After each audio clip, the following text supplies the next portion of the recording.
25 मार्च 2023 प्रातः मुरली। ओम शांति। बाप दादा मधुबन से। मीठे बच्चे, यह वंडरफुल पाठशाला है जहाँ तुम्हें ज्ञान सागर पतित पावन बाप ज्ञान अमृत पिलाकर पावन बनाते हैं। ऐसी पाठशाला और कोई होती नहीं।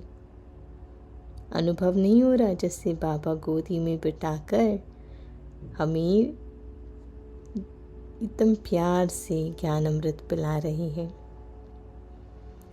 प्रश्न है, बाप की कौन सी एक राय स्वीकार करो तो बाप हर पल तुम्हारा मददगार है। कौन सी एक राय है जिससे हर पल बाबा मुझ आत्मा का मददगार हो जाता? सोचो सोचो। उत्तर में बाबा कहते, बाबा राय देते, बच्चे तुम जिन के मुआफिक मुझे याद करते रहो। खाते पीते चलते बुद्धि योग मेरे में लगाओ और सब तरफ से बुद्धि हटाते जाओ। जिन के मुआफिक दो तरीके से हो सकता है। एक तो बाबा को जिन की तरह देखना। जिन ऐसी जादू की चीज़ है जो बोले वो हो जाता। तो बाबा हमें अभी ये करना है, बाबा अभी हमें ये प्लान करना है, बाबा अभी हमें खाना बनाना है। और जिन को जब तक हम बोलते जाएंगे, वो कहावत है ना, तो फिर वो बोलता है कि और सुना, और बताओ, कुछ ना कुछ उसे चाहिए करने के लिए। वरना फिर अगर जिनको नहीं बताएंगे तो क्या हो जाता है, माया फिर खा जाती है। और दूसरा है, हम जिन के मुआफिक बाबा की खिदमत में हाजिर। तो हम बाबा को पूछते, बाबा अब बताइए अभी क्या करना है, बाबा अब क्या करना है, बाबा आगे क्या करना है। तो माना मन बुद्धि दोनों चलाने वाला बाबा है। अगर मन बुद्धि को बाबा चला रहा है तो कर्मेंद्रिया भी बाबा चला रहा है। तो आत्मा बाबा जिन की खिदमत में हाजिर।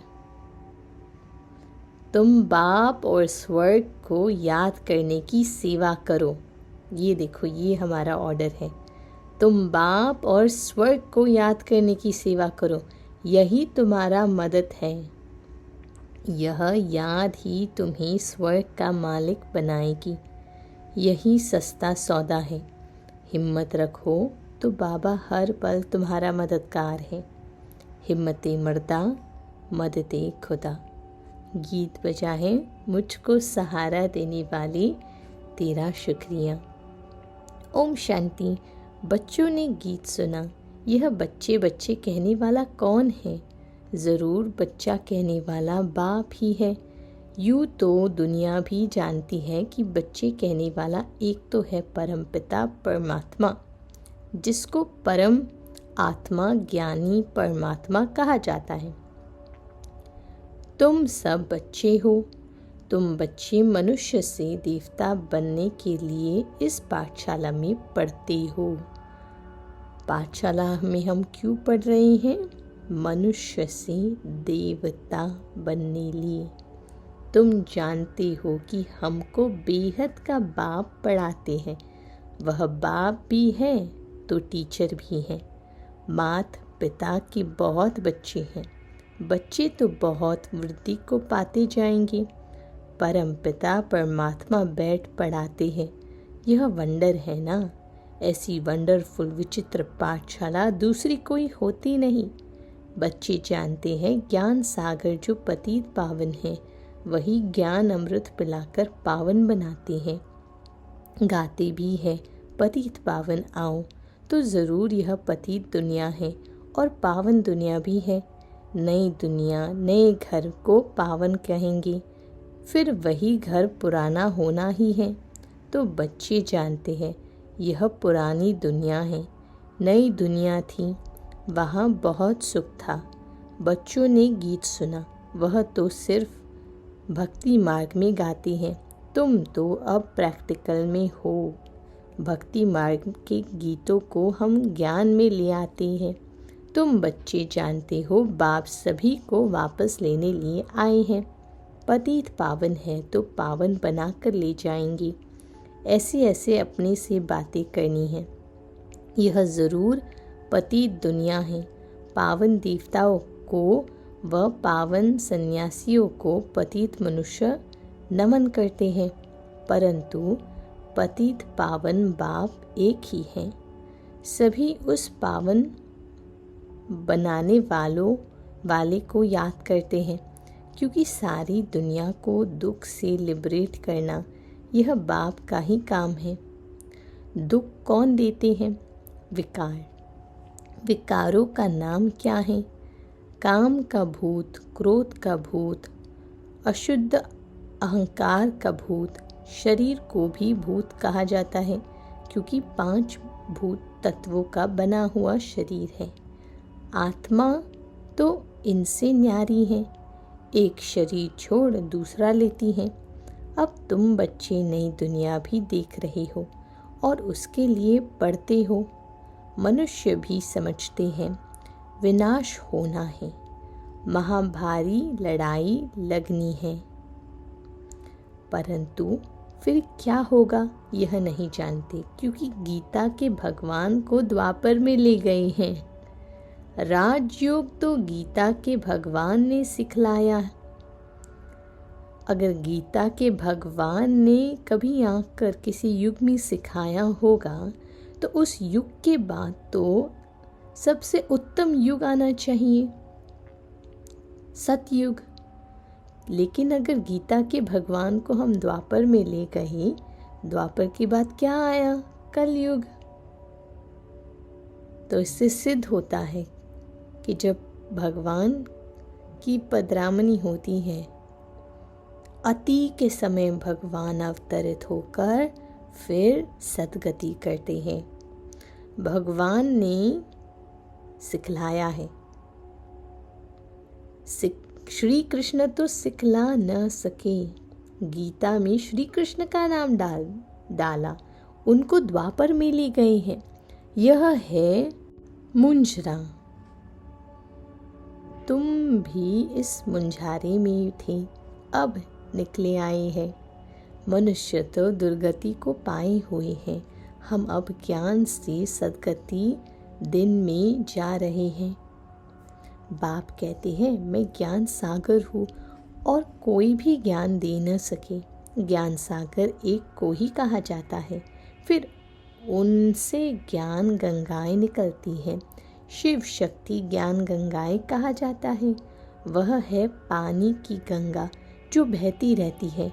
ऐसे तो नहीं पानी की गंगा जहाँ चाहे वहाँ जा सकती है, नहीं। तुम ज्ञान गंगाएं जहाँ चाहे वहाँ जाकर ज्ञान दे सकती हो। जहाँ भी जाना वहाँ ज्ञान देना, वही ही ज्ञान गंगा प्रकट हो जाती है।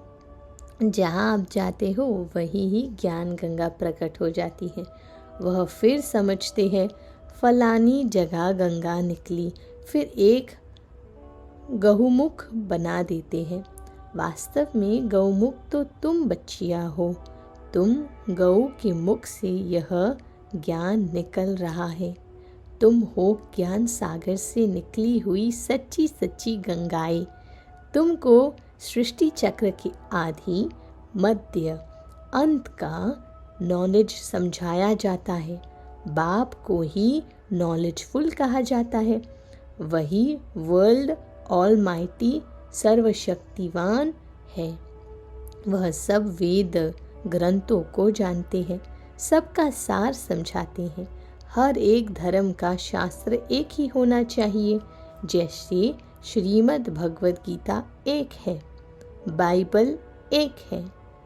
इब्राहिम ने आकर इस्लाम धर्म स्थापन किया, फिर उनके पीछे आते जाते हैं। वह जो उच्चारण करते हैं उनका फिर बाद में धर्म शास्त्र बनाते हैं। फौरन नहीं बनाते हैं, उसी समय तो उनको धर्म की स्थापना करनी है। वह सब शास्त्र बाद में बनाते हैं। बाप कहते हैं यह वेद शास्त्र जप तप आदि सब है भक्ति कल्ट, यह है ज्ञान कल्ट। भक्ति की आयु अभी पूरी होती है, फिर बाप आकर ज्ञान दे पतितों को पावन बनाते हैं। अब तुम जानते हो, अभी हम सो ब्राह्मण हैं, फिर हम सो देवता बनेंगे। 84 जन्मों का पूरा हिसाब किताब बुद्धि में है। अभी हम ब्रह्मा मुख वंशावली ब्राह्मण हैं।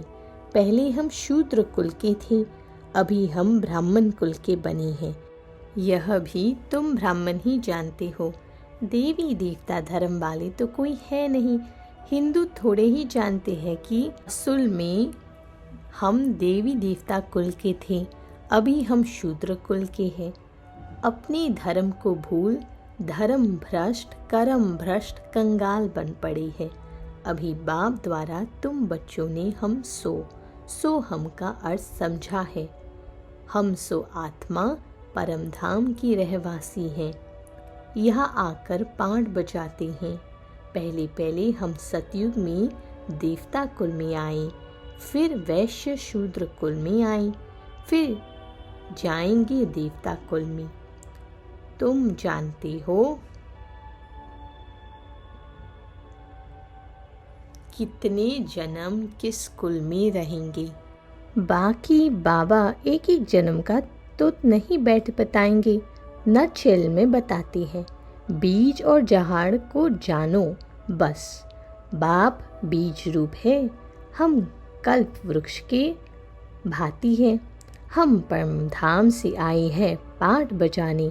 सतयुग से लेकर चक्र लगाया, फिर और धर्म वाले फलाने फलाने समय पर आते हैं। फिर जब विनाश होता है तो सब आत्माएं वापस जाती हैं, फिर अपने अपने समय पर नंबरवार आती हैं धर्म स्थापन करने। यह सब राज तुम्हारी बुद्धि में है। बच्चे कहते हैं, बाबा आप जो पढ़ाते हैं उनसे हम स्वर्ग के मालिक बनते हैं। आप जैसा सुख और कोई नहीं दे सकते। मनुष्य मात्र तो सब अल्पकाल सुख देने वाली है, वह तो जानवर भी देते हैं। मनुष्य का जीवन तो अमूल्य कहा जाता है। मनुष्य ही देवी देवता बन सकता है। मनुष्य विश्व का मालिक बन सकता है। बाबा आपने जो सुख दिया है वह कोई भी दे नहीं सकता। बाबा आप तो हमको विश्व का मालिक बनाते हैं। आप विश्व के रचयिता हैं। तुम तो सिर्फ बाप को याद करते हो, बस और कोई हठयोग आदि की बात नहीं है। तुम बाप के बने हो, जानते हो बाबा नई विश्व का रचयिता है। बाबा परम धाम से आए हैं, मोस्ट बिलवड बाप है। सब उनको याद करते हैं, भल कोई भी धर्म वाला होगा। ओ गॉड फादर है, हे भगवान व अल्लाह ज़रूर कहते रहेंगी। बाप कहते हैं मैं सभी को सुख देकर जाता हूँ, तब भक्ति मार्ग में मुझे याद करते हैं। अभी फिर सुख देने आया हूँ, फिर आधा कल्प मुझे कोई भी याद नहीं करेंगे। वहाँ माया रहती नहीं जो दुख दे। तुम विश्व के मालिक देवी देवता बन जाते हो, तो तुम बच्चों के दिल में रात दिन यह रहना चाहिए, बाबा आप हमको विश्व का मालिक बनाते हो, हम हकदार भी हैं। बाप नया विश्व स्वर्ग रचते हैं तो ज़रूर बच्चों को ही मालिक बनाएंगे ना। गॉड फादर हेवन रचते हैं तो फिर हम सब हेवन में क्यों नहीं हैं। सभी हेवन में हो तो हेल है होवे नहीं। सभी हेवन में हो तो हेल होवे नहीं। यह तो हार जीत सुख दुख का खेल है। नई दुनिया फिर पुरानी बनती है। नया कौन बनाते पुराना कौन बनाते। यह सृष्टि चक्र कैसे फिरता है, यह बुद्धि में रहता है। सतयुग त्रेता में है सूर्यवंशी चंद्रवंशी, फिर द्वापर में और धर्म इमर्ज होते हैं। जो जिस प्रकार कल पहले हुआ है वैसे ही फिर रिपीट होना है। तुम बच्चे जानते हो अभी फिर से सतयुग स्टार्ट होने वाला है। पुरानी दुनिया खत्म हो नई आने वाली है। मनुष्य समझते हैं यह दुनिया अजून पुरानी होती ही रहेगी, बहुत समय पड़ा है। बाप कहते हैं तुम घोर अंधियारे में हो, विनाश सामने खड़ा है, मैं आ गया हूँ। पतित दुनिया को पावन दुनिया बनाने। आगे तो कोई था नहीं। अभी ब्रह्मा मुख से संतान पैदा होते जाते हैं। प्रजापिता ब्रह्मा के ज़रूर अनेक बच्चे होंगे जो बैठ पढ़ते हैं, जिनको फिर देवता बनना है, जो बाप से प्रतिज्ञा करते हैं, पवित्र बनते हैं और स्वदर्शन चक्रधारी बनते हैं। वही राज्य भाग्य लेंगे। सब तो नहीं लेंगे, बाकी सब अपना अपना हिसाब किताब चुक्त कर वापस जाएंगे। बाबा देवता धर्म की फिर से स्थापना कर रही है और सभी धर्म विनाश होने हैं। महाभारी लड़ाई भी सामने खड़ी है। यह हिस्ट्री ज्योग्राफी का राज गीता का भगवान बैठ समझाते हैं। भगवान की महिमा अलग, श्री कृष्ण की महिमा अलग है। श्री कृष्ण को मनुष्य सृष्टि का बीज रूप वर्ल्ड ऑलमाइटी अथॉरिटी नहीं कहेंगे। वर्ल्ड ऑलमाइटी अथॉरिटी एक है। सूर्यवंशी की महिमा अलग है, चंद्रवंशी की महिमा अलग है, वैश्य और शूद्र की महिमा अलग है। हर एक की महिमा अपनी है। चीफ मिनिस्टर है, गवर्नर है। सब एक समान थोड़े ही हो सकते हैं। यह सब समझने की बातें हैं। मनुष्य थोड़े ही जानते हैं कि तुम भारत को स्वर्ग बनाते हो। तुम अपने लिए राज्य स्थापन कर रहे हो, गुप्त रीति और नॉन वायलेंस से। न काम कटारी की हिंसा, न हाथ पांव चलाने की, न गोली मारने की हिंसा। तुमको कोई हथियार आदि नहीं उठाना है। तुम ब्राह्मण जानते हो, हम बाबा की मदद से कल पहले मुआफिक भारत को फिर से हीरे जैसा बना रही है। यह है रूहानी सेवा। मनुष्य तो जिस्मानी सेवा करते हैं। हम बाबा की श्रीमत से श्रेष्ठ बन रहे हैं। बाकी सब मनुष्य मत से भ्रष्ट ही बनते जाते हैं। नीचे उतरना है ज़रूर। भक्ति भी पहले अव्यभिचारी होती है। वेरी गुड भक्ति एक की ही पूजा करते हैं, फिर सेकंड ग्रेड में देवताओं की करते हैं, फिर तो कुत्ते बिल्ली पत्थर भित्तर आदि 5 भूतों की भी भक्ति करने लग पड़ते हैं। उनको कहा जाता है व्यभिचारी भक्ति। अव्यभिचारी से व्यभिचारी बन पड़े हैं। अब बाप तुमको अव्यभिचारी योग सिखलाते हैं। गृहस्थ व्यवहार में रहते खाते पीते सिर्फ बाप और वर्षे को याद करना है। मेहनत सारी इसमें है। भल अपने घर जाओ आओ, सिर्फ गुप्त रीति से बुद्धि से याद करो। मुख से राम राम अथवा शिवाय नमः कहने की भी दरकार नहीं। सिर्फ बाप को याद करो। बाप है गुप्त ज्ञान का सागर। सारे इस सृष्टि चक्र का उसको पता है। उनको कहा जाता है परम आत्मा। यह आत्मा है। इनको उस बाप से ज्ञान मिल रहा है। इन सब बातों को धारण कर और फिर कराना चाहिए। बेचारे रास्ता ढूंढते रहते हैं, जानते नहीं हैं। तुम जानते हो शांति धाम है निर्वाण धाम, जहाँ से हम आत्माएं आती हैं। स्वर्ग है सुख धाम, नरक है दुख धाम मायापुरी। वह स्वर्ग विष्णुपुरी और यह नरक है रावणपुरी। बाप कहते हैं तुम सिर्फ बाप और वर्षे को याद करो बस। अगर बीच में बुद्धि और तरफ चली जाती है तो उनको हटाओ। खाते पीते चलते सिर्फ मुझ बाप को याद करो। बहुत सहज है।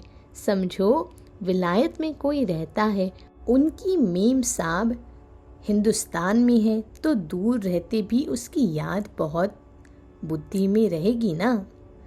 हम भी कितनी दूर है, परंतु बुद्धि से बाप को याद करना है, जिससे बहुत सुख मिलता है और सबसे तो दुख मिलता है।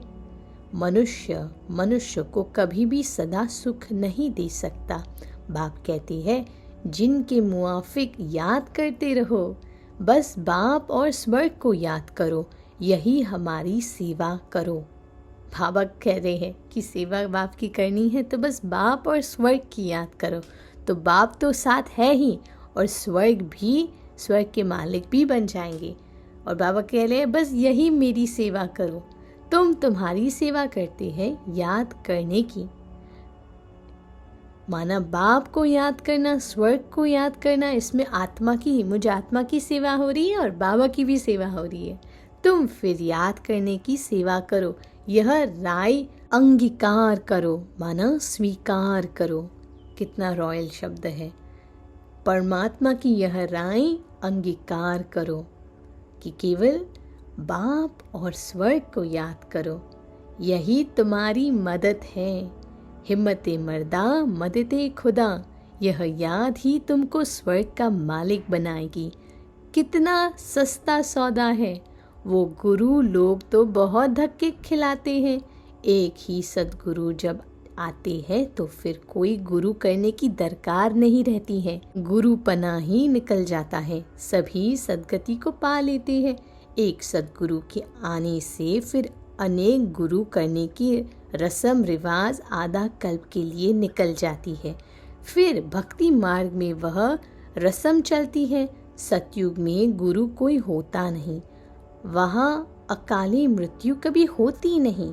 हेल्थ, वेल्थ और हैप्पीनेस 21 जन्मों के लिए मिलती है, ऐसे और कोई दे न सके। तुमको बाप द्वारा ही हेल्थ, वेल्थ और हैप्पीनेस मिलती है। बाकी सब निर्वाण धाम में चले जाते हैं। अच्छा, मीठे मीठे सिकिला दे स्वदर्शन चक्रधारी बच्चों प्रति माता पिता बाप दादा का याद प्यार और गुड मॉर्निंग। रूहानी बाप की रूहानी बच्चों को नमस्ते। धारणा के लिए मुख्य सार है। पहला, श्रीमत पर भारत को हीरे जैसा बनाने की रूहानी सेवा करनी है। गुप्त रीति से बाप को याद कर श्रेष्ठ बनना है। दूसरा, अपने आपस से बात करनी है, रूह रेहान करना है। बाबा, आपने जो सुख दिया है वह कोई दे नहीं सकता। बाबा, आपकी पढ़ाई से हम विश्व का मालिक बनते हैं। आप नई सृष्टि रचते हो, उसके हम हकदार हैं। ऐसी मीठी मीठी रूह रेहान बाबा से करनी है। वरदान है, ब्रुकुटी की कुटिया में बैठ अंतर्मुक्ता का रस लेने वाली सच्चे तपस्वी मूर्त भव। जो बच्चे अपने बोल पर कंट्रोल कर एनर्जी और समय जमा कर लेते हैं, उन्हें स्वतः अंतर्मुक्ता के रस का अनुभव होता है। अंतर्मुक्ता का रस और बोलचाल का रस, इसमें रात दिन का अंतर है। अंतर्मुखी सदा ब्रुकुटी की कुटिया में तपस्वी मूर्त का अनुभव करता है। वो व्यर्थ संकल्पों से मन का मौन और व्यर्थ बोल से मुख का मौन रखता है। इसलिए अंतर्मुक्ता के रस की अलौकिक अनुभूति होती है। स्लोगन, राजयुक्त बन हर परिस्थिति में राजी रहने वाले ही ज्ञानी तो आत्मा है। राजयुक्त बन हर परिस्थिति में राजी रहने वाले ही ज्ञानी तो आत्मा है। यही सबसे विशेष आत्माएं हैं। ओम शांति।